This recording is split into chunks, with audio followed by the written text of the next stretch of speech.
An Association of American Jews on Thursday hailed what it said was the first shipment from Pakistan of food products offloaded in Israel. The transaction this week involved Pakistani Jewish businessman Fishel Ben Khald and 3 Israeli businesspeople, the American Jewish Congress said in a statement from its New York headquarters. Ben Khald lives in Karachi, the largest city in the Muslim-majority nation, where he runs a Jewish kosher certification business for food manufacturers exporting products to destinations worldwide. He disclosed the rare bilateral trade via Twitter on Tuesday. The businessman posted a video clip of his items, including dates, dry fruit and spices, on display in a Jerusalem market. The clip has since garnered more than 640,000 views. "I was not expecting it to be taken that big of a deal," Ben Khald said in written comments to VOA, adding that this was not the first export of Pakistani products to Israel. The Israeli government and buyers have no problem accepting the direct shipment from Pakistan, he said, adding that Israel does not have a problem sending payments to Pakistani banks. Ben Khald's initiative was mainly praised by his Pakistani Twitter followers, including journalists, politicians, and businesspeople, some of whom asked for his advice on how to sell their products to Israel. He attempted to reply to every message.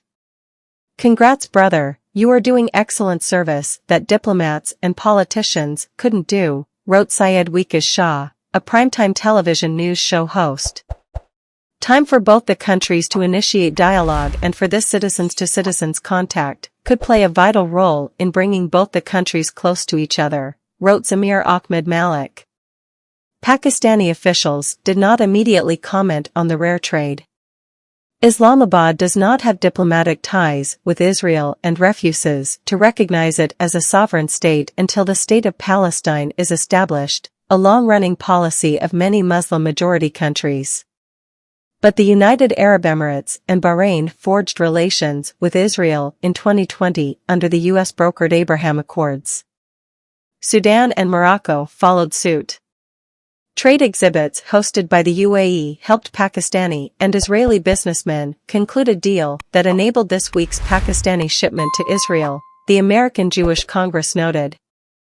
"We welcome this small step that can have wider implications for Israeli and Pakistani economies and for the region at large. Pakistan is an acknowledged nuclear power and Israel is widely understood to have nuclear weapons.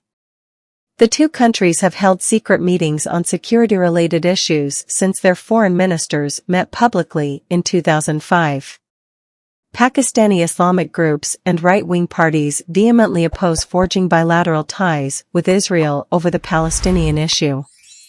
Pakistani citizens are barred from visiting Israel because the country's passport clearly says it is valid for all countries of the world except Israel." Ben Khald was among a group of Pakistanis who undertook a rare trip to Israel last year and visited the Jewish prayer site in Jerusalem known as the Western Wall.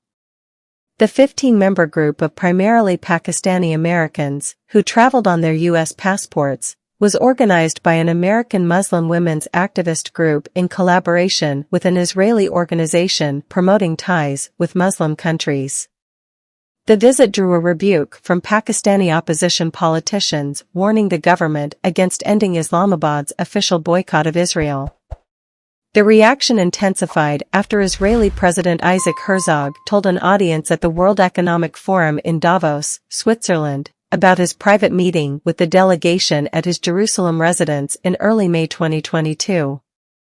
"I must say, this was an amazing experience because we haven't had a group of Pakistani leaders in Israel ever in such scope, and that all stemmed from the Abraham Accords," Herzog said.